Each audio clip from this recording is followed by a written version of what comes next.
Oh my goodness. Seriously, I have to just do it. It's like I can tell myself I don't have to think about things that don't matter. I was designed to do those things. How the hell does this guy know this about me? It's impossible to not see. When Dan read for my sister, she was like, he's psychic. She's like, how did you know that? Yes. She's like, it's human design, guys. Like, it's just a testimony of how legit it is. Seriously, Danny was like FBI or CIA. He's like, how the hell does this guy know this about me? Having my chart read, there were just thing after thing after thing that I was just like, wow, that's me. This man is reading me and I've never met him before. I was in the midst of one of the biggest emotional waves I've ever been in my life, and he saved my life. It seems like everybody has the same reaction. It's that aha moment, and they want to find out more. Hello, everybody. Welcome back to another episode of the Human Design Advantage podcast. My name is Jen, and decoding the matrix for us is Danny Guru. Jennifer, it's so wonderful to see you. How are you? I am fantastic. How are you? Oh, sore. Everybody, I worked on the farm yesterday, my first day back. It was so good. And boy, a winter of not that leads to a day of incredible soreness. Yes, it does. And you probably found muscles that you forgot you had. Yeah, I didn't even know. I don't know if they're even cataloged in the medical books. Yes. Exciting. Absolutely. So today we're going to be diving into episode 51. I think I got that number right. If you're not a passenger, you're a victim. Yeah, it was one of the lectures I was listening to gave me the idea to put this out here. We talk about this all the time. The difference between the mind and what the chemistry is in the body that informs our decision making. And I thought it was really good with just no slides, just discussing this back and forth, this breaking apart of the difference between the brain and mind. Mind is like this word that gets thrown out a lot and so forth. And in human design, it's very specific. And maybe you can even help me. Different areas and different disciplines going all the way back to the I Ching will refer to mind as something else. But it's consciousness. Yeah, that is, it's the self-reflective sort of passenger that everyone recognizes every time somebody says to themselves, why did I just say that? Why did I just do that? This is what we can say. It's the internal conversation. It's the other side of the who you are internally having the conversation with. Basically, yeah. And it's separate from the brain. The brain is the body. It is no different than as it relates to the body's chemistry. It's a part of the body's chemistry. It's no different than the solar plex or the root or the heart center or anything else as it relates to being part of the chemistry. Well, now that you say that, it's all run off of chemistry. Say that again, the last part. Now that you say that, it's all run off of chemistry. All of it. And then mind and brain, they sort of share the same space because mind can't speak until the brain is articulating those words. They have a very close relationship. They're totally kissing cousins, those two. And so they easily get like confused with each other or melded together. They are two separate things, and one is really using the other in order to display its outer authority, this ability to converse with you. My mind is witnessing the intelligence of our conversation and where it may or may not go. And my brain is literally doing the work of articulating the words in real time while I'm saying it. It's metamorphosizing all this stuff into language. It's remembering concepts so that I can string things together, but it's mind that is witnessing all of this. Now, these two things work together. And that's how brain gets hijacked by mind. And then mind, brain torture us and make us a victim. It treats us as a slave. It's that if you allow it to. Most people aren't realizing that that's what they're doing. Right. Or that's what's happening. Very much so. And those of us in our experiment, this number is growing, guys. It's literally, we've got millions of people entering into their experiment by now. Across the world. Well, I mean, let me say this, because this is the one thing I don't like that irks me in human design. there are even more numbers than that, even if they're not aware of their design. I was I would aware agree. of my internal world, and that something was there through observation. And anyone who practiced mindfulness is aware of that. Mindfulness has been around for very long time.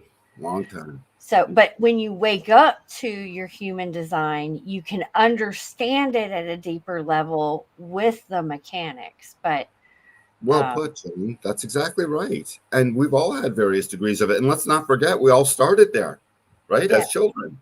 So yes, so it's in us. And you're right. So when I talk about the millions entering the experiment, I guess I am referring to the people who are literally entering into the specific experiment of what you just said, recognizing these mechanics and these chemistries and choosing to witness them with labels and names that they can put together and start to understand that way.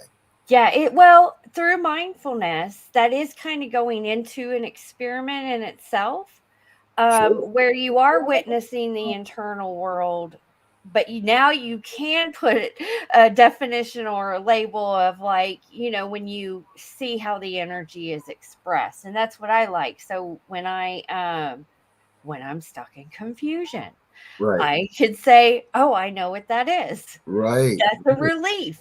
Now I can wait because I know clarity is going to come. I will be stuck in confusion for however long my chemistry needs. If this was the only gift you ever got from HD, from just human design knowledge, that was the only gift you ever got, and then suddenly you were stuck on an island somewhere, and then no books, no internet, and never any more information, that alone was a gift enough to be like, holy cow, that's pretty good. Yes. Yeah, it's like, Yeah. okay, wow, good, thanks. I love human design for that, because it does take things to a deeper level. There's a lot of people that are, astrology, mindfulness, whatever it is that they're doing, where they can start to witness the separation of the body and the mind, Mm-hmm. and the conscious, but now we can understand the mechanics of things. Right. And the thrower of I Ching sticks and the reader of the Kabbalah and the tree and Yes. the seer and the worker of energy in our formerly 7-centered energy bodies, now 9-centered energy bodies. Mhm. Primary centers. There's more energy than that in the body. Obviously, there's millions probably, but when we see all this stuff and we start, and let's not forget, we only turned 9-centered through an evolutionary process just but 242 years ago now. That's not long. So in human generational terms, that's maybe 5 or 7 generations, 7, 8 at most. And so anyways, you look at all this stuff and we choose to, and I noticed in my, while I was writing down just the brief notes for the show notes, that I mentioned the human design experiment like 3 or 4 times. And as I was doing it, I was like, damn, think of another word. And then I was like, don't think of another word. The reason I kept harping on that is because we're trying to tease it out. It is like, I don't know if it's because of my investigative side, because that is the one. But to me, it is like an experiment. And when you do treat it as an experiment, it can be fun. You can start to learn more of your superpowers. You can start to learn how to navigate certain things that you may have triggered you, or you reacted a way that you don't like. You can start to re-navigate all that stuff. So how I work with my clients is, if you do view life as a video game, because basically it is, we're projecting it out. When you start to get into your experiment and really observe, then you can treat it as such, and it does become fun. Absolutely. And it's a great deal of fun. And in the very beginning, it can be chaotic. I mean, how many of our friends now that have started in the beginning, they go through these things, and we just have to reassure them, stay with it, because the other side of the storm is a clearing. There comes this amazing clearing, and the experiment is literally just to witness it, right? There's book smarts, there's reading it, knowing it, and saying, oh my God, this is amazing. And there's a little bit of experience in just that, because you start to think back of your own life and you experience the remembrance of that, for instance. But then moving forward, when you experience it in real time, you got all the knowledge, you're seeing it, and then suddenly you're doing something, and 5 minutes in, you have this aha moment that says, this is not where I need to be. This is not what I want. Now I know why I'm at half energy or less. Now I know why I don't like it. Now I know why the confusion is pouring in, or the pressure is coming in from below, or whatever the not self themes are in your body graph. You start to notice them hijacking you, turning you into a slave and a victim to this diabolical combination of mind, basically being the controlling the brain system to go to work thinking about things that don't matter, and concerning itself with certainties it doesn't have, and that's whether you have defined head or not, by the way. In fact, if you got defined head ajna, suddenly those things can be amplified. They turn onto steroids. At least if you're open, you'll get so sick of it sooner or later you'll just fall asleep or whatever. But right, so it's this hijacking the mind does of the brain system. Yes, it wants to. Yeah, so Very much so. think about what this brain system does, this head ajna center, as the biological portion of it, not the passenger consciousness that's sitting there watching. This brain system is this giant chemistry of a neural network that is retaining information, using memory to reconstruct things, using foresight to see what might be in the future, and using the right now to contemplate the right now. And it's a powerful machine. It does more computational power than our greatest supercomputers. And I don't care how good ChatGPT gets. You know what I mean? This brain of ours is incredible. Yes, it is. Yeah, it's pretty amazing. It's an amazing piece of machinery that we have up here that people really, take for granted. It is like that movie Lucy, that we are only utilizing what we're consciously aware of, is we think that's the whole thing, but that is like 10% of the pie. And there are things that you can do to help increase that through meditation, mindfulness, witnessing your experiment, quantum hypnosis, these types of things. But that we have lived in a container or a program that what we think is what we're consciously aware of that's all there is. And that's small piece And it's the small piece of the pie is the thing. So this incredible neural network, this machinery that's doing all this incredible stuff, it doesn't really have an intention per se. It's working away.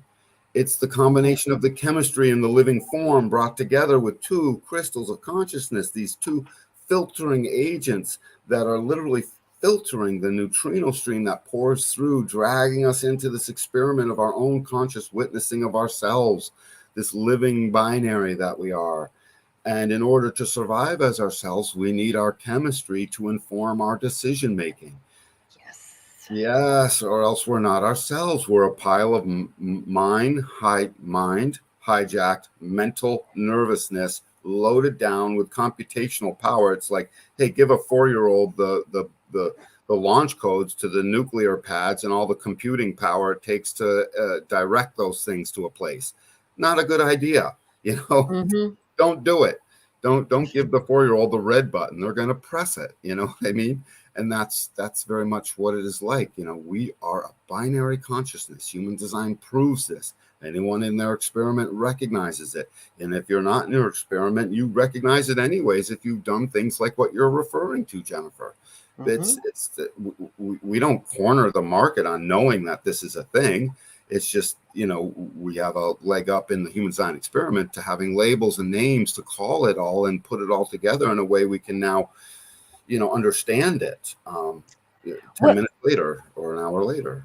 So, through meditation and give you an example, like the gateway experiment, you can find the gateway meditations and through the Monroe Institute, and that allowed, like, the government even did research on that to know, and what was found was that we can levitate, we can astral project. That tells you when the mind gets in the way, it tells you that those things are not possible, but they are possible when you break through that mind, just like what the body is capable of actually doing. It's pretty phenomenal. For anybody who would like to check that out, let me know. But the mind is what ultimately stops us. And through meditation, you can start to see that and recognize that. And it stops us in a big way. It's so true. So now we have this chemistry that's always informing us. So we've got sort of three things. We've got, and in a way, there's this tug of war for the brain system itself because of its computational power and its navigational ability. I mean, the brain system navigates. It's a great navigator for, turning left, turning right, going here, going there. I need this much. I don't need that much, the brain literally does all this measurement. And so it's caught in a tug of war. On one end, there's this chemistry informing it, hey, that's not the right decision. And then on the other hand, there's this mind saying, I don't know, I can't tell. Let me make a decision. Let me codify this decision this way. Oh, that was no good. Let's try it again this way. I know, we'll do it this way. All the time. That's just, again, a hijacking. And so we have this beautiful self-reflective consciousness that knows it sees itself. So it's time to liberate that, to allow that passenger. I love the picture you picked for this. An automobile, a car. Mm-hmm. Where is the passenger? The passenger's not the driver, right? No. In that analogy, it's a great analogy. The passenger is not the driver. The passenger, I remember being a passenger when I was a kid. What did I do? I looked out the window. I experienced the trip. You can recognize people who have control issues because they're the backseat driver. Yeah, that are always yelling. The infamous archetype of the backseat driver that's always trying to yell out the directions, which we do to ourselves. It's yeah. just, if you're doing shadow work or going on a personal transformation or self-healing journey, that, releasing things, especially if you're working on letting something go, when we let it go, then we want to pick it back up. And then let it go and then pick it back up. That's the example of the backseat driver, because it's, I'll let you drive. No, you're not doing it right. Right. You're not, and it is doing it right is the thing. The driver is. So let's talk about, now the body doesn't have an actual voice like the brain and the mind do. Not the same way. It does have a voice. It's loud and clear, but we have to learn to listen to that voice. And it does speak through our mouth sometimes, through grunts and groans and expressions that come out of nowhere. All that's true.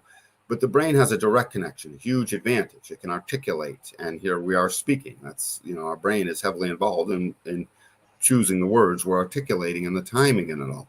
So what about this chemistry? If we look at a body graph of all open centers and the not self themes of these open centers, and then the true self themes of these open centers, of all the centers, really, whether they're defined or not, we start to recognize there are these life forces in our body graph that give us guaranteed chemistries. And the idea is to run yourself in here to have this body graph analyzed with you. We need you in this experiment with us while I show you through a reading and through the analysis and through several phone calls or Zoom sessions, however we do it, in person even, whereby you're recognizing, oh my God, I do feel this. Oh my God, this is cropping up. Think of all the pressure of our open root center, Jen. You and I have this in common. We're always able to notice it with each other, right? And as soon as you say it, I know what you mean. As soon as I say it, you know exactly what I'm talking about. And so we've got this, if you got an open root center in your body graph, there's this incredible pressure to move, to feel pressure, to feel like there's pressure to get rid of the pressure. And then suddenly to put ourselves in a hurry to get rid of that pressure by thinking we think if we do this next thing, the pressure is gone. I felt the pressure this morning. And I'm now that when I recognize it, I can actually, I navigate it trying to dictate what I'm doing, because then I have an undefined sacral and I don't know when enough is enough.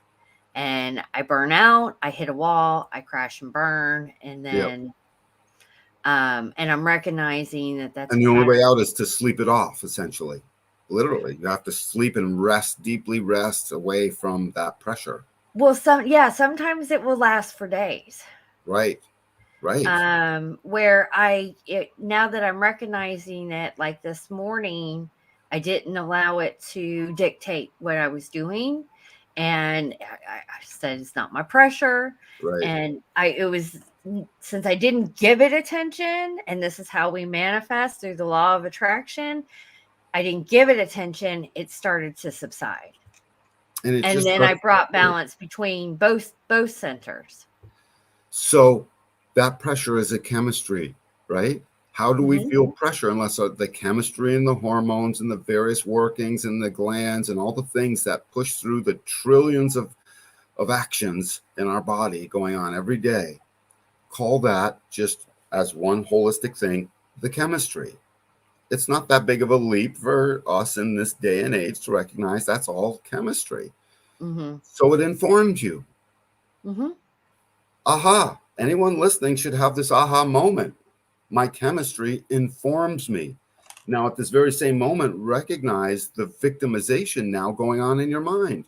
Your mind as a petty tyrant, victimizing you into thinking, is that really what that is? You should really get this thing done. Why don't you do that one last thing? It'll get rid of this pressure. If you don't do it, it's bad. How about that one? That's all your that's your shadow self. You're not self-theme. But there's these not self-themes, which you can absolutely directly equate to the shadow self and these shadow things that are pouring through. And so that's a chemistry. So please, if you're listening now, start to recognize an aha moment. Oh my God, they just talked about one center. There's 8 more to go, not to mention bridging gates and various gates that would bridge, or channels that would bridge 2 centers together. And motivations.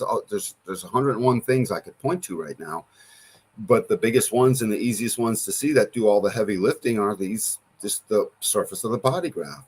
So I mean, pick another center, something you wouldn't. I have an open spleen, and it's caused me to hold on to things that weren't good for me, to want to be spontaneous when it wasn't the correct spontaneousness, to concern myself with, do I really feel safe here? Am I sure if I'm safe here? I can't tell, to cause me to make quick decisions that should have taken a little more time. All of this chemistry in an open spleen, especially just holding on to things and thoughts and notions that don't serve me. They aren't good for my health, and I don't know why I'm holding on to them. And it's because they were conditioned into me. Somebody came along with a defined spleen and put that information into me, and I didn't know it was going in. And I suddenly realized I want to hold on to it. My mother had a defined spleen. So as soon as I was separate from my mother, I didn't feel safe. Or I would feel safe for a few minutes. It happened in the grocery store a lot, Jen. I'll never forget. I would run away from my mother because the excitement of my little child self was all excited. Look it over here, look it over there, run away because mom's going to stop me from doing things, potentially. Run. And then as soon as I was away enough, I'd be like, oh, there's aisles between us. Where's my mother? Will I be lost here? And sudden, all these fears would creep in, that I would be holding on to this stuff that was like, dude, you're a little kid. You're not going to be lost here. Your mother's going to find you. There's a finite number of aisles in this thing. Just go up and down the aisles. She'll find your mom. You're safe. But I couldn't tell. And so this was a chemistry that drove fear, all the fears that are there in the hanging gates on a spleen. If you've got an open spleen, chances are there's a few gates on it, and those gates will determine the theme that's pouring out of that fear. I can analyze that for you and show it to you, and suddenly you'll realize, oh my God, my fear was my fear of my own extinction. That's one of the natural fears of the spleen. The fear of the past, the fear of extinction, the fear that everything can suddenly unravel and fall apart, which it can. And so that was my primary theme running through there. And suddenly when I found my mom, I would be safe again. She would put the safety of that spleen back into me, and boom, I was safe. Nothing could go wrong anymore. But I held on to the memory of that fear. that memory, which is in profound, going down gate 44, not reaching gate 26, the profound memory of 44 says, remember, you can die. You can go extinct. Your tribe can go, it all can unravel. And that's just a profound thing that doesn't even need words. It's an immediate recognition. So if you've got an open spleen, recognize the mind is hijacking that with all kinds of concerns of your own safety.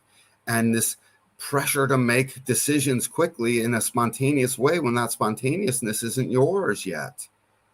If you're a generator, wait to respond. If you're a manifester, you'll know, because suddenly you'll be at peace with this thing, or you'll feel agitated by it, right? And I go through the other types, and their basic type would inform how I would make that statement. So back to the mind, making a slave of and causing a victim of. I was a victim of the pressure of my open root, making pressure in my open spleen to be afraid. I'm a victim of it still to this day, until I recognize it in the moments that I'm awake and aware to my chemistry informing me. I feel that pressure, and suddenly I can realize, wait a second, that's my mind creating pressure in my body, and my body's revolting, saying that's not our pressure. It's revolting by making me feel like crap and feel bad. And again, I say feel bad. How can we have this without a chemistry? What's a feeling without the chemistry to invoke the feeling? Well, can I say I don't want to say so much that it's a bad feeling, because it's a non-pleasant feeling. Sure. But the more that you associate it with a bad feeling, then it just kind of seems like it's more like a lower vibration. It's an icky feeling for the simple fact that you will notice it more in the moment. Yes, you'll notice it. Icky it is. I like icky. Icky works for me. Yes. So that's what we can switch the mindset. Here's overriding what the mind says, the not self.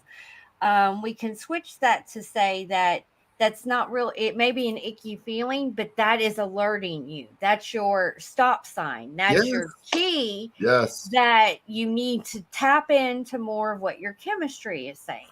It's that key that unlocks the door into your true self. And and you're right, Jennifer, and that's what's going on. So again, if you're watching this, you start to recognize we are literally sitting here in these biochemical packages, carrying around something that is separate from the biochemical package, the body.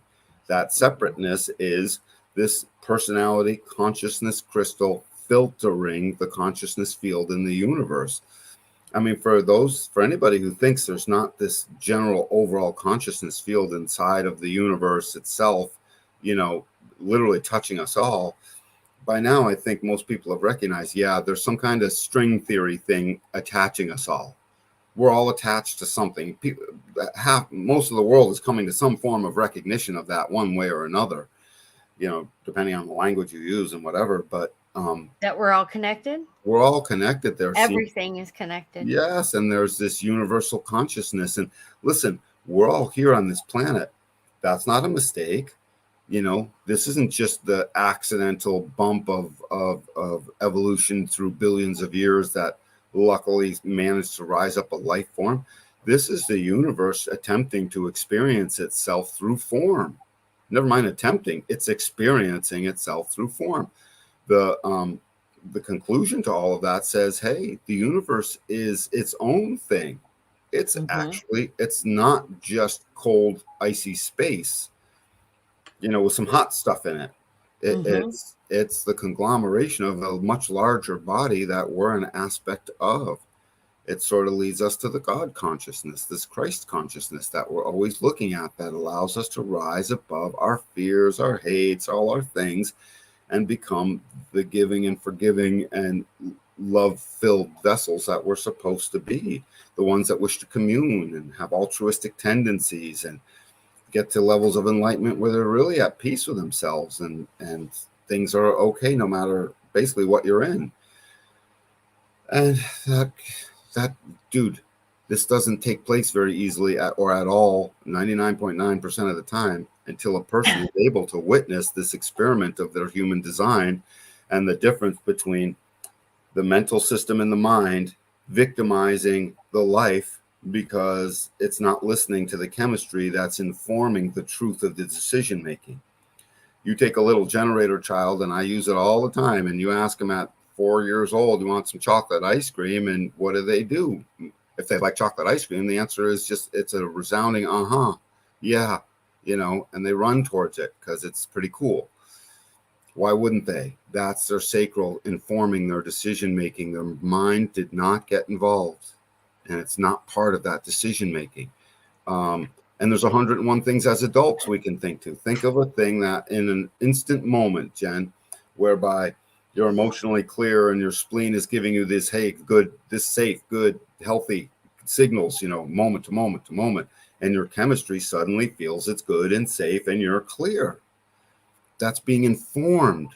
Now, at that very moment, you feel the pressure, the malaise of brain and mind coming up with details and facts and remembrances and possibilities into the future and what is or isn't right now. It's pressing down, and suddenly, it hurts. This like, and now you're confused. Can't tell what to do. This is why I feel that it is important for people to incorporate some type of mindfulness, meditation, shadow work, healing, either prior or right when you dive into human design. Because if you're going to enter into your experiment, it's easier for me to navigate my experiment because I have a plethora of these tools at my toolbox. Where on your website can someone go to click to just get mindfulness tools? Do you have a spot opened up for that yet? Yeah, well, if they join, then inside of the courtyard, there's information put in all sorts of different, that includes mindfulness and meditation. I think on our channel I did a meditation in human design, incorporating it. It should be on the YouTube channel. I have to double check that. If not, it's on Rise University. But everything inside of Rise University Courtyard, there should be information on that. And they can send me a DM and I can send it. But it's the stuff that the mind is saying, really, at the end of the day, is not yours. That's the secretary sending you the shitty memos that somebody else gave her a long time ago in that moment. And that's what we normally respond to. This is where Ho'oponopono went into extensive talk about this in the subconscious, where you can even incorporating that into your experiment when the mind starts to tell you all these negative things, because if you let it run rampant, it's going to. You can incorporate Ho'oponopono, affirmations, tapping, neurolinguistics programming. That it's the possibilities. There's a lot of possibilities for that, but you won't start. If you want to include a link in here, it might not be a bad idea. If you've got a specific spot, we'll take them directly through things like landing pages and into choosing what name of what thing to click on. If you have one that you can think of that it's like especially good, please include it here. You know what I'm saying? Or after the show, if you want. I'm just thinking out loud here. Yeah, I think I'll have to update the description, but there's a link to Rise University right there. It's just one membership to start. And or either on the blog, but it's all right on the front page for people to sign up. So it's just entry to the university gives you access to all of the courses that are in there and group coaching and things like that. It covers personal, spiritual, and business development tied into human design, because I feel like human design is the core, but all of these tools will come in handy. Like if you are already practicing mindfulness, you already know that being in the present moment is the most important moment, because that's where life is happening. If you're not aware of what your chemistry is saying, what your body is saying, and what your mind is saying, this is why we react. And you live mostly in the present or in the past or in the future, and you're totally missing what's happening in the moment. It's in the moment, and it's in the moment that the experiment of witnessing the aspects and the life forces in your design. A life force just means a channel that exists between two centers. So you look at your human design body graph, you've got colored in centers, you've got white centers. Wherever you see colored in centers, you'll see there's a channel between the two of them, or more than one. Sometimes there's several. Either way, those channels, those direct straight lines between one and the other, are life forces you can count on. That is a powerful chemistry. You should learn to witness this. I have a powerful chemistry that makes me be self-absorbed sometimes, fully. And so if I start feeling bad because I'm all looking inward on my own self, witnessing my own self do things, I'm on the wrong track. My mind could easily say, feel bad about this. You need to go outside right now. Go hang out with this. You're missing out, in other words, is what will get said through the brain system and the mind. And it's not true. The brain system's like, why are you using me for this crappy memo? It's a bad information. Why are you okay? Apparently I'm transmitting the information. Apparently I'm pouring out chemistry too to make this poor being feel uncomfortable. And it's in the recognition of that discomfort in that moment. It's like, oh, that's not me. That's who I'm not. Yeah, it's totally who you are not. When I had to, this is why I got into mindfulness, because I was stuck in addiction for so long that because I was stuck in addiction for so long, and I'm a 5/1, lots of projection, I was there was a turning point where there was no hope. I was just the addict, and I was going to be that way for the rest of my life, and everyone just kind of had to tolerate it until they didn't want to tolerate it anymore. So for me to actually get to make a transition or a change in my life, I had to start here. And boy, what was coming up in these moments was really, really just nasty stuff. We are our own worst critics. You may criticize someone else for talking nasty to someone else. Listen to how you talk to yourself sometimes. Women especially, looking in the mirror. I mean, there will be a whole 5 minutes of what they need to fix. They don't look good, dye your hair, all that stuff. All that stuff that's coming up is not you. It's a great example of the conditioning that the not self world puts upon females, for instance, on women. Because you're right, I'm a dude. I almost never really concern myself with that. Look, I need a shave.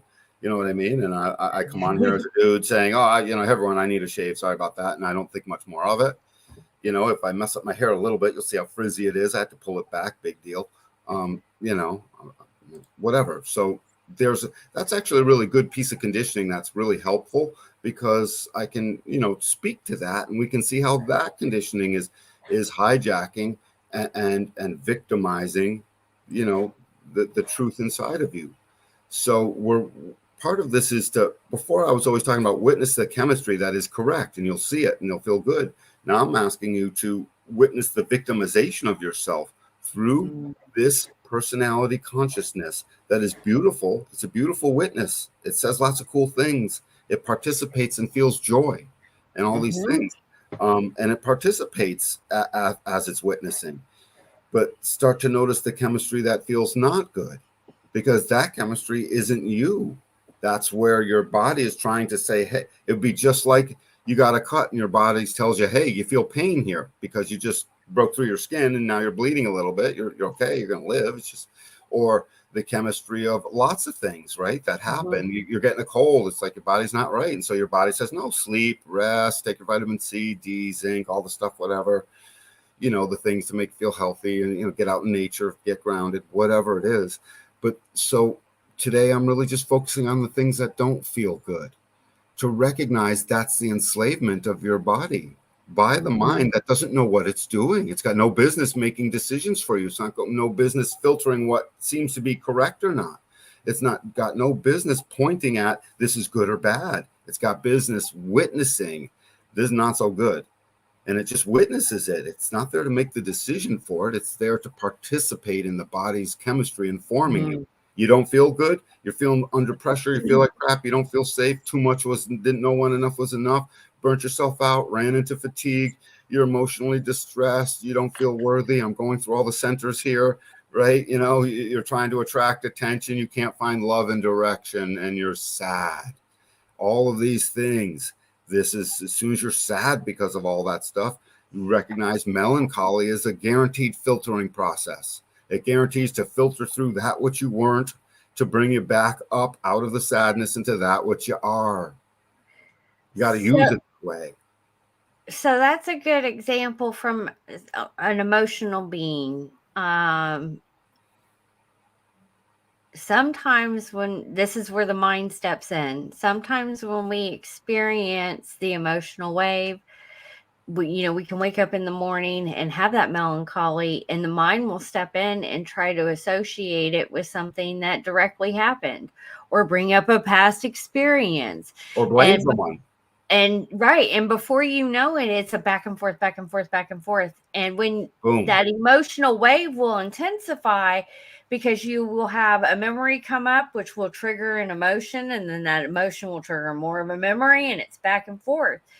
And then before you know it, at the end of the day, you could either be crying, you're mad, your whole mood is shifted, when all your body was telling you was that you were having an emotional wave, and just be prepared, and it's not your emotion, let it flow.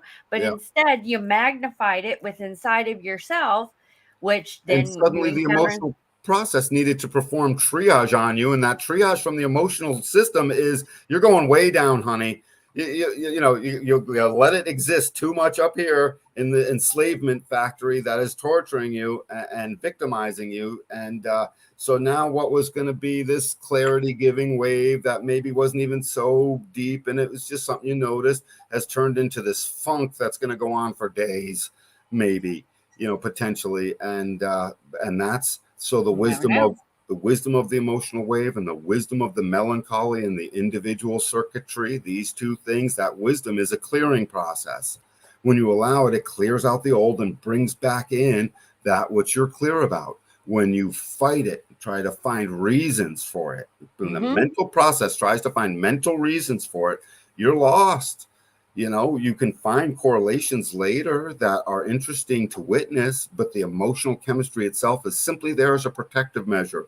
Just like swelling protects this, or again, bleeding protects you from bleeding more because it clogs itself.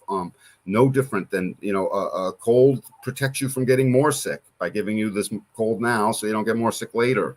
All these things are protecting you. They just don't feel so good. And it's our job to witness that, quote, not feel so good is a construct conditioned into us through the mind-brain system, the hijacker, the victimizer, the brutalizer that brutalizes and victimizes us over and over again. It doesn't know it's doing it, by the way, because it used to be in charge for 150,000 years, or however long we were in human form, enough to be a seven-centered being. Cro-Magnon time, essentially after Neanderthal, sometime in Cro-Magnon age, this happened. And that's over 100,000 years of conditioning of being that way. That's just so long. It's in our cellular things. And the only way to wash it away is to really keep recognizing that this emotional sadness process is a protective measure. It's like, no, dude, we got to get you out of this. So here's the process. We'll bring it down, back up again into something newly creative. You're never sad where you then don't come out of it sooner or later. You might go back into another sadness. Maybe you're chronically sad because you're not aware of this experiment. You're not aware of mindfulness. You haven't practiced the Ho'oponopono. You haven't done any of these things, and you're definitely not aware of this human design experiment. And so you keep cycling into the sadness over and over and over again. Well, that's your body basically saying, dude, you got a problem. And that's going to send you to an early grave if it stays there. Or to the psych doctor, where they give you a bunch of medications and they can't figure out why you're always depressed, or why you always have anxiety, because you're living more in the future and the past and not in the moment. Yes. I'm speaking from this. I have an emotional awareness. Yep. I have been in and out of seeing psychiatrists probably since the age of 14 all the way to the age of 36. That's when I really stepped out and started to really get a hold of like what was going on and learning about psychology myself. All of the mindfulness, meditation, human design, working on my shadows, because your not self theme is actually telling you something at a deeper level. When you start digging at where did that come from, why is this coming up, why did I just say that to myself, if you start digging deeper, it's going to reveal that somewhere upon your life there was either a traumatic experience, your mom or dad said something, the bully on the playground in second grade told you were ugly, whatever it is. But the more you recognize this and you heal through it, it will stop popping up. You'll stop getting caught in the hamster wheel of staying chronically depressed all the time, Right. or I have an anxiety problem. No, you have a not living in the moment problem. Right. Unless you're like me, where I got caught on an anxiety drug that I'm still tapering off of to this day. And then the drug takes over and it actually affects my chemistry. You know what I mean? Yeah, well, yes, me too. I was on benzodiazepines were a huge thing. Valium, Xanax. Xanax was very hard for me to get off. You physically have a detox from it. Yep. A lot of the medications they put you on for depression, they do that because one, it numbs you, and then two, your body becomes dependent on it, so Right. that it is harder. That's why they say don't stop taking your medicine, because your suicidal thoughts will increase. Right. Well, Yep.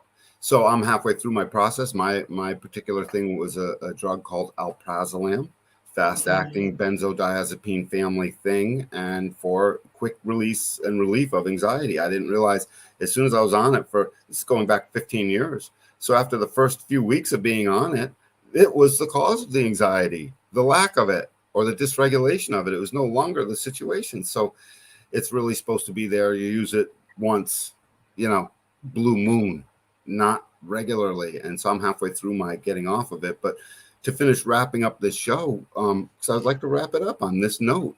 This note we're talking about, this chemistry, this sadness, this feeling of what the open centers do, and the not self.